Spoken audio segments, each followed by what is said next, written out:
Welcome to Next Round with the Pacific Research Institute. I'm your host, Romina Ichon. This podcast is a recording of a PRI webinar titled Craft Beer, Distilleries, and the Coronavirus Pandemic, organized for PRI's Young Leaders Circle and hosted by Evan Harris, PRI's Director of YLC. The panel guests are Jarrett Dieterle, Director of Commercial Freedom and Senior Fellow at the R Street Institute, Chris Steller of Dry Diggings Distillery in El Dorado Hills, California, and Daniel Moffett, co-owner and head brewer of Fountainhead Brewing Company, Sacramento, California. They discuss how regulatory changes during the coronavirus pandemic have helped or hurt distilleries and breweries, and what steps can be taken to ensure the industry survives. Thanks for joining us. Chris, I want to start with you. Back in March, late February, March, when this all started, you guys actually got local news coverage. You were one of the distilleries that made hand sanitizer. And I kind of want to just talk about what was that process like, and why did you decide to do that, and what were the logistics like to get that going? Yeah, we, to be honest, it seems like 10 years ago, but in early March, late February, we heard about the cruise ship that was coming down, which they were kind of keeping out in the water and not letting it come into port because of this COVID-19. And at the time here in California, at least in Sacramento, it seemed like a long way away. But then I noticed what got us really thinking about it is I went to my local janitorial supply company, and I went in, and all the stuff that we normally use to clean our building in our distillery, a lot of it was out of stock. So I asked the owner, I said, hey, did somebody just make a run on this? And he said, well, you heard what's going on. And I said, well, yeah, but this is the US. We make tons of everything. And he said, well, that's not what I'm hearing, is things like toilet paper and cleaners. And when he said hand sanitizer, I was like, that's interesting. So the next day when I came in, we do a lot of work for the wine industry. So we always have hundreds of gallons of high proof here, just in case somebody needs brandies or bases for their wines. And we took a 5-gallon bucket and thought, well, okay, what really goes into hand sanitizer? And we looked up all the different regs from the CDC, FDA, Cal Health, all those kind of things. And the rules were all over the map about what really it needed to be. So we just picked the one that was the simplest, but felt like the least, that we wouldn't screw it up being that's not what we do. Yeah. So we turned around, made this 5-gallon bucket, and I have a lot of friends that are in law enforcement, in medical, first responders types, and they were telling me, yeah, we can't get this stuff. That first 5-gallon bucket I thought was like a month's worth, and it was gone that night. Okay. And so that kind of kicked off we went from making 5 gallons on that first batch to where we were making at the height 7,000 gallons a day. Wow. And that lasted for a while. And then it slowly scaled down, and then all of a sudden it just shut off. So where we are today is basically we donated all of it in the beginning for the first, month. Mm-hmm. And then we switched to, okay, we need to stay in business, and we started charging for it. But our charge, our per gallon or our per ounce rate was about 5% of what it was running everywhere else. Got it. And so the people that stick with us now are companies that we helped in the beginning by charging normal rates versus inflated rates. Got it. So I didn't realize, though, there was even a law enforcement angle too, or even just local officials that needed it as well, right? Yeah, they didn't have budgets for all these PPE things that they had to come up with. And so we supplied as far away as Monterey, San Francisco, up to Susanville. We shipped some to Cleveland, some to Pennsylvania. Oh, wow. It was kind of crazy. And it was just everybody was doing whatever they had to do to keep doing the jobs that they had to do. So essential services, and the hospitals, lots and lots of hospitals. So, and that's the thing, is hospitals are for-profit enterprises for the most part. But even how do you budget for a pandemic? Exactly. And it kind of seemed across the board. I don't know if it was imitation or folks heard about other distilleries or breweries doing it, but I know a lot of places in Northern California and across the state started making hand sanitizer too. And you could almost find it.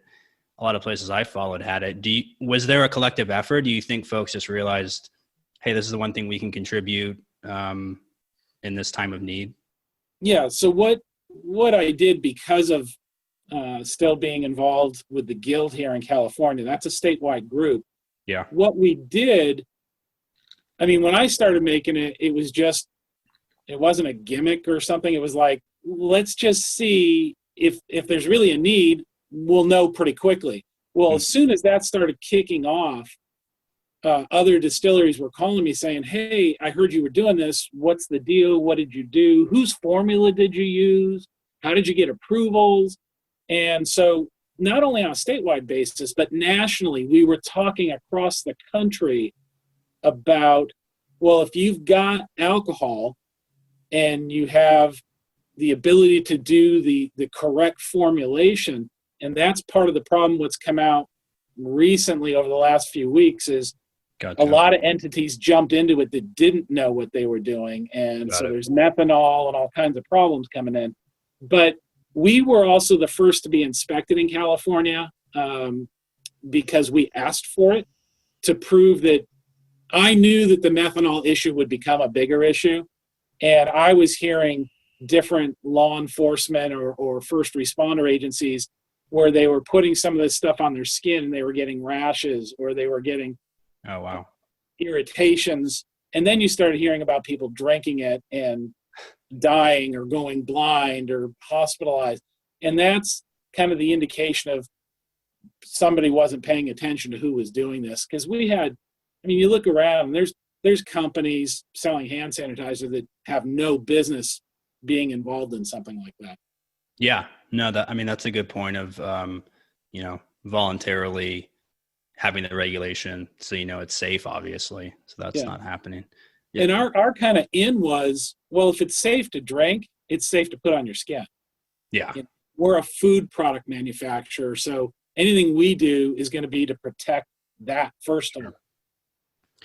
Jarrett, let's pivot to you. I kind of want to get your thoughts on, like Chris said, felt like years ago.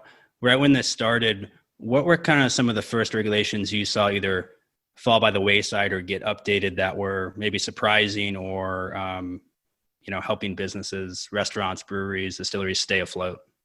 Well, one of the interesting things with hand sanitizer itself was it was already referenced by Chris was kind of figuring out what the FDA thought about it and a lot of the federal regulatory agencies, and whether bittering agents need to be added into it or not, and what could be used for it, which was I think an interesting time for a lot of craft spirits producers. But outside of that, the immediate and obvious thing is that on-premise sales essentially froze in place and stopped when the pandemic happened, as people well know. You can't go to restaurants anymore, and you might think about the restaurants, but that also has down the chain effects in the supply chain, and that includes alcohol producers that sell to those bars and then try to have their products bought by customers there. And other stuff too. People don't, I think, realize outside of the restaurants how many on-premise formats there are for alcohol sales. It's festivals, whether it's a spirits festival or a wine festival or sporting events. You can get beer at sporting events. So it really is all that froze in place and dried up pretty much immediately. And also just the on premise at the actual producers, their tasting rooms, which for a lot of smaller producers are kind of what they use to spread the word about their products. They're not necessarily buying Super Bowl ads, right? like the big macro producers. So not having those channels to market dried up. And caused a lot of pain, understandably, and led to a lot of contraction. People's jobs were uncertain, or they were laid off, and growth projections fell a lot. And so the question became, what's the response, right? And then kind of the obvious thing was the response that the rest of the economy, by and large, had been doing, which was, well, ship it to people, right, or deliver it to them. By local courier, or do some kind of a curbside form. But people pretty rapidly figured out that it wasn't as easy in alcohol space as it is everywhere else. We can get everything delivered to our door in about 2 days now, and sometimes 2 hours, and you can pretty much go do curbside at any business. But oftentimes alcohol is not treated that way. It's seen as different.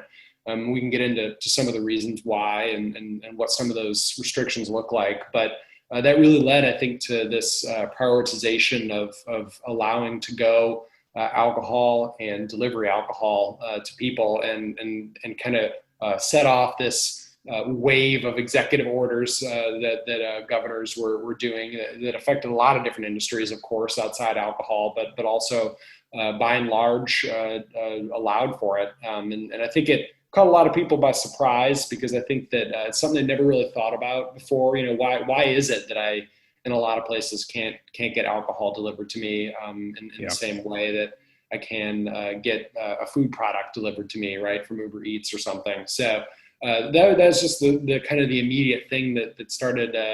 You started seeing all around the country, and it was a kind of a wave effect, as I said. So. I think it made a lot of sense, and kind of the question now, which we can also talk about, is where does it go from here, right? So that's kind of this temporary fix while we're in the midst of the pandemic. But as things start to reopen, as we start looking to 2021, maybe we can all hope that we might have some kind of a vaccine or something that moves us beyond the pandemic eventually. Sure. Where are we then? Is this stuff, does it continue? Is it made permanent? Does it go away? And what does that mean for the businesses that are using it to keep alive right now and as a channel for sales? Jared, what do you think is the best? What state has done it best? Are there like a top three even? Yeah, well, real quick, we had Daniel. Yeah. Daniel just joined us, so I just want to hey everybody. So Daniel's with Fountainhead Brewing, and I'll ask him really tough questions in like 2 minutes. So. Thanks, Dan. But Jared, is there like a top three, or did someone just nail it right away, or is it just kind of this osmosis of? It depends on how you define, what metric you're using. I mean, New York was one of the early adopters. I think maybe the first state that did the to-go cocktails thing. So, they obviously get credit for that. But, Iowa was the first state that made it permanent and implemented it, the to-go cocktails component. But, other states like Georgia, for example, that is actually a bill they've been working on pre-COVID, but I think COVID kind of helped push over the finish line. They implemented a law that allows retailers delivery from a liquor store, for example. So it's another channel to market, and they passed a permanent reform on that. In Kentucky, also another bill that was a pre-COVID bill, but also got over the finish line during COVID. They passed a big interstate shipment law for spirits. So there's a lot of different states that have done different models, and I think that they each get some credit for that. Not everyone has done everything. Not everyone has done to-go cocktails permanent and delivery permanent, and shipping permanent. But it's been a kind of a laboratory of experiments of different states doing different things, and it's created, I think, more forward thinking in the space than there really has been for probably close to a century, really. So. Yeah.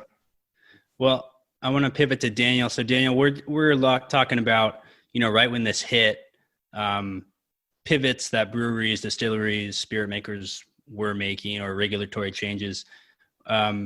Maybe take us through right when the shelter in place started, or in March when all the orders came down. I mean, did you guys change anything drastically? Take us through those first couple of weeks. Well, that first day was kind of, I don't know if it's surprising, we had all heard about it, but we were open, we had customers, and we find out it's a shelter in place. So, we took this kind of dramatic picture of the empty place with the chairs up, and that's kind of how it felt. It was just sad, and we didn't know what we were going to do. Yeah.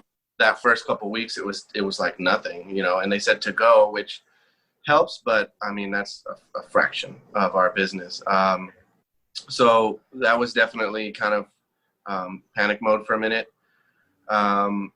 especially because the order came down so much before any kind of relief came, any kind of like the PPP and stuff like that. Yeah.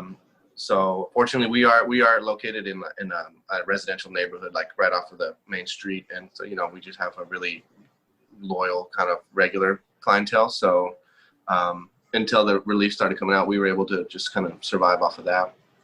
And do you think other breweries were as successful, or maybe other owners that you talk with or partner with? Do you know if they've had a similar experience? Was it harder? I guess it would depend on your business model too, of if you're in stores or if you just do tap room. Right, and that's what's really interesting about the California, especially the Valley, is we're in an urban area, and there's a lot of us like that, where we have a lot of just kind of like people riding their bikes and scooters and stuff, and it was really made it easier. But there's a lot of breweries in our greater area that are on a farm or up in the foothills, and people reacted differently in different areas, but some of them are more of destination tap rooms, and I feel like they probably suffered the most because they don't have that neighborhood to rely on. Sure, that's actually a great point. I didn't even realize. Thinking of if folks in the area like Apple Hill or up in Chris's neck of the woods, I think a lot of the day trips they might have been hit hard too. Chris, I want to pivot to you on regulations and as Jarrett was talking about, could you take us through? So you got an alcohol law changed, which is exceedingly rare and uncommon. Could you just kind of take us through, give us an overview of what it was, and then just briefly talk about the process and how it happened? Yeah, so since we formed the Guild in 2012, we've actually passed 4 major pieces of legislation. Okay. The one you're probably referring to is what is called the California Craft Distillers Act. Yes. And that's where we got in 2015 the ability to have a new license, which is called a Type 74. And there's a bunch of privileges that are allowed in that. But the biggest thing is that you're allowed to have a tasting room. You're allowed to sell bottles direct to the public as a manufacturer. So that direct relationship without going through 3-tier is important when you're a small, especially if you're starting out from scratch. Sure. Back when we started, you basically had to go directly into distribution, and the distributors would look at you like, we've never heard of you. What does your stuff taste like? Yeah. Why are you here? Yeah. At least now you can start, and if you move quickly and reach out to the public and develop a following, you have a path to then eventually go 3-tier distribution.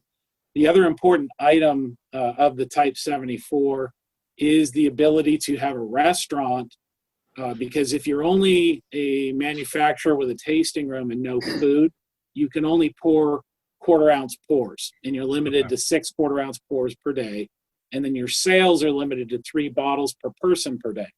Okay. But if you open a restaurant attached on the same site, everything in the same place, what you're allowed to do is open a full bar. So you can do cocktails and all the like, so that now you're not only pouring direct pours, you're actually showing somebody what a product can do in a final element, a cocktail. And what do you think, looking ahead, I mean, if you could pick one law to change or one regulation, what's maybe something down the road in this, I was going to say post-COVID landscape, but gosh, we're nowhere near a post-COVID landscape. We're still very much in it. I mean, what's something that maybe should change to help out folks more? What we're hoping, we have a very close relationship, as the brewers and the winemakers do, with ABC here in the state. Okay. And we worked with the director on what's the number one thing that's going to get you through COVID. We can't just tell you to do whatever you want. So what's the one thing you want? And that was direct-to-consumer shipping. So we've always talked about it, and they gave it to us in a very brief paragraph that allows us to ship directly within the state of California, up to the max of 3 bottles per transaction is how we're interpreting it.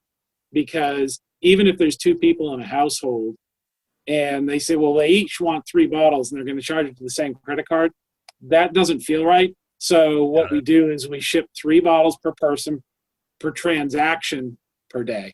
But our next thing that we're going to ask for is to convert that to permanent. Okay. Interesting. Jarrett, maybe piggybacking on, intrastate shipping, you've written a lot about potentially shipping across state lines. Maybe could you talk about your, I think you had a recent op-ed and explain that. Yeah. When it comes to alcohol shipments, states can implement themselves intra-state or inside the state shipments, fairly easily. And by easily, I just mean that they have the legal authority to do that, and it's not complicated. Whether they're actually able to have the political fortitude to do it is another question. But for example, during the pandemic, my current state of Virginia, they temporarily allowed distilleries to ship inside Virginia. Things get rapidly more complicated when you start going across state lines. So if you're shipping from Virginia to California, for example, or vice versa. And it's a weird legal landscape. It really is tied into a lot of constitutional issues, actually at the federal level.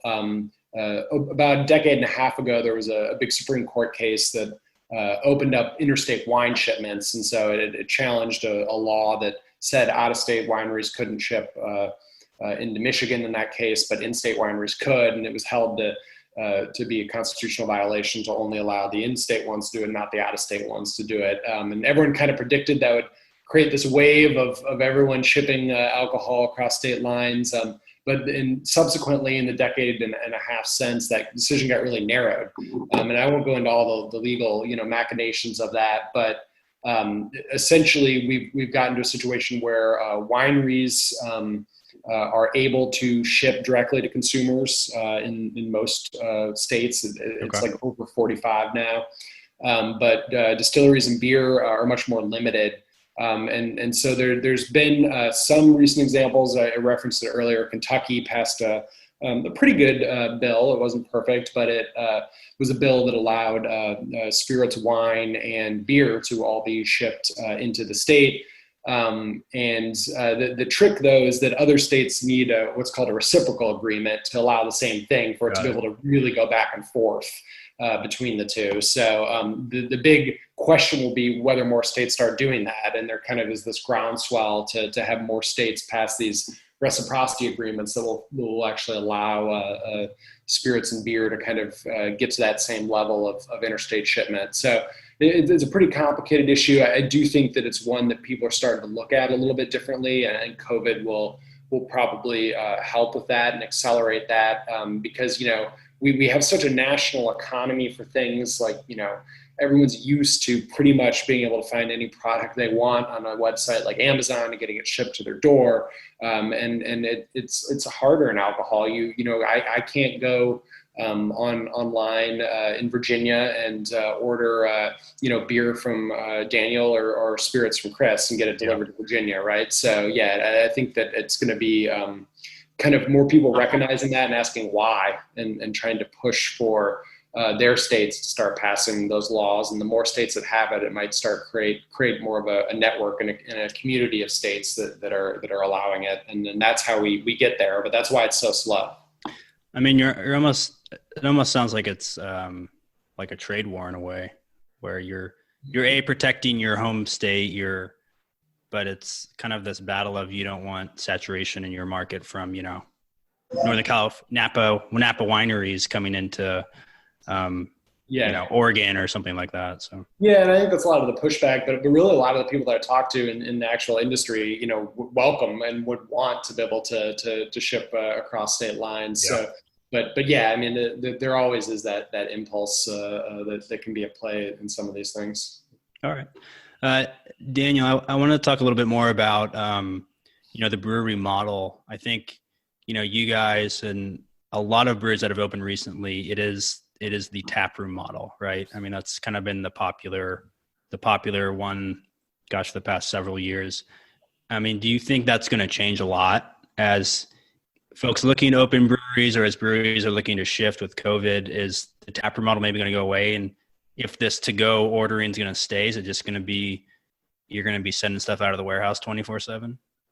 I just on my gut instinct, I don't think the taproom model is going away. Before COVID, us specifically, it varies obviously, but for us, it was 90% of our business. Okay. So I think in the urban areas, yeah, that will continue, especially now with the outdoors. We can partner with food trucks. We've been fortunate enough to have one of our partners who has a catering license and does his own side business. So that has been fortunate for us. Okay. I think a lot more of the places that maybe they're opening up, that's going to have to be something they think about from the beginning. We're almost 5 years in, so we've been able to build that. But so as far as a change in the model, you're going to have to consider your outdoor seating and your food right away. But I think that in the inherent draw of tap rooms is the community aspect of it. And I think that I don't see that going away. Yeah. Well, I mean, I say that, and I definitely hope it doesn't, but hopefully when all this passes. And I kind of wanted to get from you and Chris kind of origin story. Daniel, maybe you could start. How did you start Fountainhead? Where did it come from? And what's with the name? It's an interesting name. So, I've been in retail my whole life, and my business partner, we met, just trying to get out of retail. I've been a home brewer, so we've been open for almost 5 years. I've been a home brewer for about probably 12 or 13. So, okay. It was just kind of like an idea of we wanted to go into business. He was thinking of like a restaurant or something, and I just kind of was like, well, I'll brew the beer. And as we sort of played with the idea, at the time, I believe there was maybe a dozen breweries in the Sacramento area. Yeah. And we kind of, visited a lot of them and saw the model, and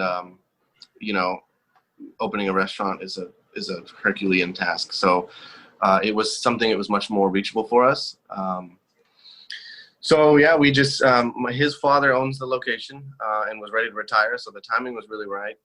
So we rented it from him, just kind of put the thing together. As far as the name, when I was in college, I was an English major, so I just was throwing out names of books. And Fountainhead just kind of sounded like, like a watering hole, kind of like drinking place. So it kind of fit. I think the whole Ayn Rand connection kind of rubs people certain ways, but it's really just the name. I just like the name. And yeah, like I said, we're in a really kind of tight-knit community. We've been there for almost 5 years now. And it's just been great. Yeah. I was going to say, I've been to your brewery several times, and it's a cool spot. It's a former, is it a auto shop? Or so it doesn't look like that inside, but it's right. Definitely, the first time I went, I definitely kind of looked around and was like, am I in that garage? Yeah. But no, yeah, it's a very cool spot. You guys have done a great job with it. So thank you. Kudos. Chris, what about you? I mean, you obviously didn't necessarily come from the spirit world. What made you start Dry Diggings and the Guild and all that? Crazy story. Moved, was working around the Capitol for a long time, had an opportunity to take a step back, and I moved to Mexico. And my wife stayed here, and we would commute back and forth to see each other. I have 3 kids that are all actually starting last week. All 3 of my kids now work at the distillery. Okay. So it was really being in Mexico for other reasons, but then in my spare time, having friends that I've known for years down there say, hey, do you want to go visit my cousin's ranch? And I'd go out there and there'd be agave fields. And then that led to, hey, do you want to come up? We're going to do an agave cook. And digging peña pits, or, having fun doing stuff on the craft scale. It wasn't like I was hanging out with the people at Cuervo. Yeah. It was very small out in the rural parts. And then an opportunity came to go over and see what things were like in Guadalajara, and saw some mezcal operations and some bigger tequila operations. And then my time in Mexico came to an end. It was about 10 years. And I came home, and the landscape up here had really changed. And I had two friends that were looking for something to do, kind of the same story that Danny just told, where you look at who you know, and next thing you know, they're like, hey, you know some stuff about this. Do you want to start a distillery? And I, at the time, thought that's insane. California rules and regulations and Cal OSHA. Yeah. Well, it wound up being good timing. And early into it, I met Lance Winters, that arguably started the first craft distillery in the United States, St. George Spirits. Yeah. Okay. And he was great, gave me some good direction. And that's what kind of started the guild, as I started noticing that other people were at the same stage we were. We're talking between 2008 and 2012. So we actually licensed and opened in 2012, and have gone on from there. So we keep changing direction. We went the distribution route with 3-tier and decided that wasn't for us. Sure. But that's also what led to the Type 74 license. So. No, that's a cool story. I was hoping that story was going to lead into you made Dwayne "The Rock" Johnson's tequila, but we've been asked by numerous big name people, would we be interested? Because we do what's called private label work here. Okay. And like here in Sacramento, we make Cordy Brothers. Daryl Cordy is a good friend, long-term friend, and we make anything that's a spirit with his name on it. We probably make it. Oh, that's great. And we do some other brands that are on their way to becoming national brands. But the big public name stuff is less appealing. No, I'm sure it's a whole nother market. And yeah, but no, that's a very cool story with the I remember mezcal a decade ago was getting really popular as an alternative as well. So that's it's slowly growing. Yeah, it's going to be a bigger thing in years to come as Blue Weber agave becomes more scarce. You're going to have to look for alternatives, and mezcal has really outgrown its worm in the bottom of the bottle reputation. Yeah, and it's really becoming a something that's going to be big. Great. All right. Well, I wanted to get to the fun questions, kind of a little lightning round. I wanted to go straight to what is, I'll start with Chris and Daniel. Chris, what's your favorite spirit that you guys make? That's like picking your favorite child. You got to do it. If I was going to, because I'm a Jeep guy and off-road guy, if I have to have one, it's Rubicon. Great. It's a rye whiskey, 100% rye, double-barreled. It's done in a California style, very rich but smooth. This is the one, if I have to take a drink and this is the only bottle we've got to win. That's good. And that's obviously for Rubicon Trail, I take it, up in Tahoe. Yep, exactly. Yep. Daniel, what about you? I would say that something that I've brewed since day one, well, even since brewing in my garage at home, is an Imperial Red.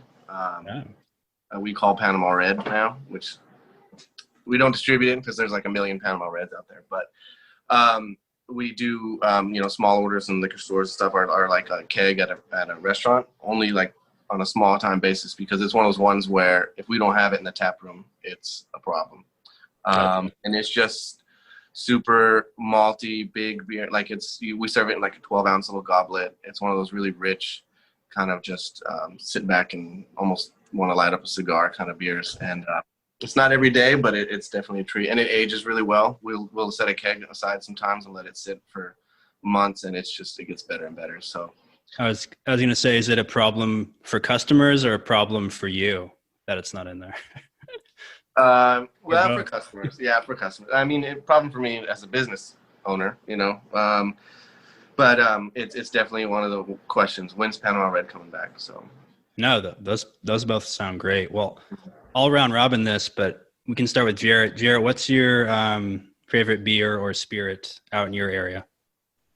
It's really tough to choose. I'm in the Richmond, Virginia area, and our beer scene is really exploded out here. And there's really some great distilleries now in Virginia. So it would be hard for me to choose. But a couple of my favorites, Triple Crossing is a great brewery here, and The Answer is a awesome little brewery that's doing some fun stuff. And Hardywood is kind of one of the OG Richmond breweries. So all those I appreciate. And Reservoir is a fun distillery in town here that's making some really good whiskey. So those are probably my go-tos during the pandemic. But yeah, it's hard for me to choose just one from each place because I like drinking everything. So not a bad problem. Chris, what's your favorite? You can do a spirit or a beer that someone else makes. Well, this is like choosing your favorite cousin. Yeah. Well, outside of tequila, because all the brands I would name, nobody's ever heard of. Okay. But what really got us going down the path that we chose, I have to give credit, the big guys at Buffalo Trace with Blanton's. Oh, yeah. To me, it was the first real attempt to do large but single barrel batch. Sure. And it showed what could be done. And so we kind of modeled ourselves after, well, if they can do it, we could possibly do it and do something unique. It really showed that you could do something outside of the normal. That's great. Yeah, Buffalo Trace is I would say it's a classic that you can find most spots that you go to. Yeah. So. Well, even our tours, Freddie Johnson finally has gotten over the last couple of years some of the notoriety that he deserves. But our tours were modeled after the information that Buffalo Trace was willing to put into the public realm. Okay. And so it's a big influence. I mean, it's a big, huge company, but they really put a lot of effort into it. Yeah. No. Daniel, what about you? What's can do spirit or beer that someone else makes? For me, we get a lot of, everything is sort of flooded with IPAs and big beers. So I love finding a really light, crisp, like well-made lager. And so Urban Roots here in Midtown has a Czech Pilsner that's just perfect. And then Flatland out in Elk Grove does the one called it Pilsner-ish because it's not actually a traditional Pilsner. But again, I believe that one's an award winner, but it's just one of those ones where it's such a classic style, but it's for a reason, you can't go wrong with it. And it's just, I could drink those every day. Yeah. And I was going to say to Jared's comment, I think it's funny hearing Daniel say 5 years ago, there was only a dozen breweries in Sacramento. Cause my gosh, I have the beer passport to sell, and they have to keep adding pages because it's 60, 70 plus, probably more than that now, which is great, which, you love to see that. I'll quickly go because I had two and I actually have the cans. So I have Fort Rock, which is Damn Good Pills, and I have Out of Bounds Brewing in Folsom. And Fort Rock's is in Rancho Cordova, close to me. So those are local, and those are light beers, but they have some good beers that are great and really cool tap rooms. So another question for you all, round robin. What's one unexpected project or hobby you picked up during COVID or started? Daniel, we can start with you.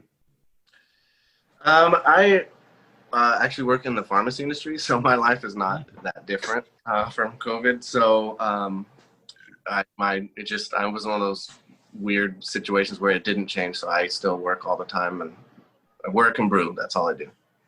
That doesn't sound too bad. Not a great answer, but that's the truth. If you said home brewing, I would have said you have to have something else. Chris, what about you? It grew out of our hand sanitizer. I would call it parking lot camping. Sleeping in my car to make sure somebody doesn't come by and try to do something that they would deeply, deeply regret. with some of the chemicals that we had to store in our parking lot. Oh, jeez. So, yeah, we were here 24/7 for several weeks and 7 days a week still, even now. Oh, wow. Yeah. So there's no hobbies. There's no nothing. It's work and sleeping. And sometimes the two take place in the same place. Tailgating, you could call it. Yeah. Yeah. Jarrett, what about you? Yeah, mine's a little bit of a work answer, I guess, but I found myself doing a lot of mixology. Part of it is because I was kind of finishing up my book, and it's a cocktail book at heart, and has a lot of recipes in it. So most of which I had already tested a lot, but some I wanted to retest and test again. And so I found myself mixing a lot of drinks. There's worse problems to have, I realized, as far as work stuff going on. But I had to make sure that I wasn't telling anyone to make something that tasted terrible. So yeah, that's what I've been doing a lot on. Now that the book's off to the publisher, I don't have that excuse anymore for making cocktails. But that the first couple months of the pandemic was tied up with a lot of that. You got to do your research, right? There you go. Yeah, field research. Taste your research. Yep. All right. Well, guys, that was a great discussion. That was the main questions I had. I wanted to give you guys the last word, so we can go around and then close it down from there. Chris, why don't you go first? I guess it would be just the hope for the future. The hospitality industry is being decimated. We're constantly hearing of restaurants closing, bars closing, breweries, distilleries, and now even maybe some wineries that are running into financial problems, but also staffing problems is going to be the next thing. If things do come back, all the people that used to work for us have gone somewhere else, so to speak, waiters and waitresses and kitchen staff. So I hope that everybody supports as best they can your local operations, not to take anything away from the big chains, but they have deeper pockets and we don't. So hopefully that we all find a way through this. And the other thing then would be more reaching out between the different types. So we do a lot of work for the wine industry. We have friends in the beer industry, but maybe doing events that are regional that combine the three so that we all get to know each other a little better because, as we all know, good things come out of collaborations. That's a great idea. Jared, I'll go to you next.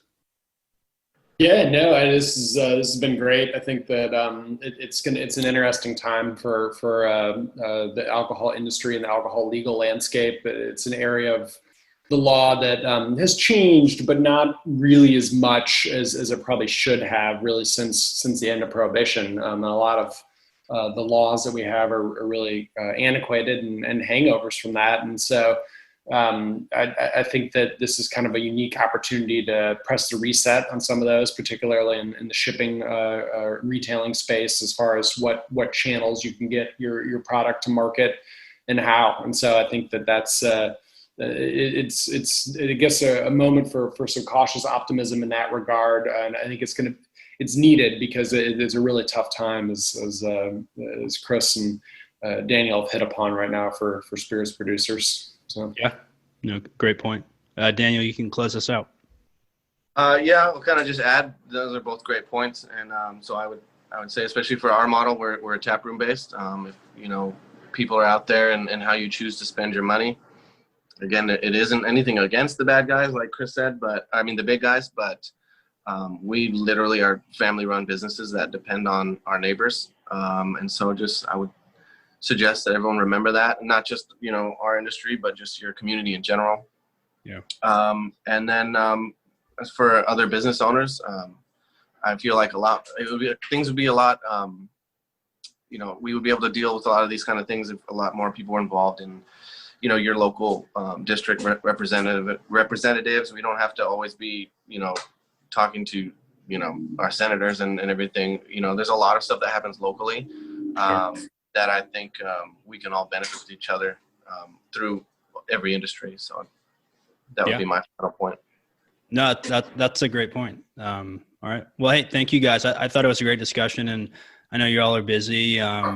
everything going on. So thanks for taking the almost hour out of your day, and thanks to everybody watching. So we'll, I know we'll be back. PRI will be back soon. We're going to have a webinar on a water book that is about to come out. So that if you're into water policy, which maybe nobody is, which I actually love, that'll be our next one. So Jarrett, Chris, Daniel, thank you guys. It was great having you on and hearing from you. Thank you. Appreciate All right, it. take care. Thanks, everyone. Special thanks to Jarrett Dieterle, Chris Steller, and Daniel Moffat, and to YLC host Evan Harris. If you like this episode, please tell your friends and subscribe to PRI's podcast at iTunes, Google Play, Stitcher, TuneIn, and now at iHeartRadio and Spotify. And when you're on these platforms, don't forget to give us a big 5 stars. If you don't subscribe to any of these platforms, you can still listen on PRI's YouTube page at youtube.com/Pacific Research 1. That's the number 1. Thanks for listening. I'm Rowena Itchon. Hope you'll come back again for next round with PRI.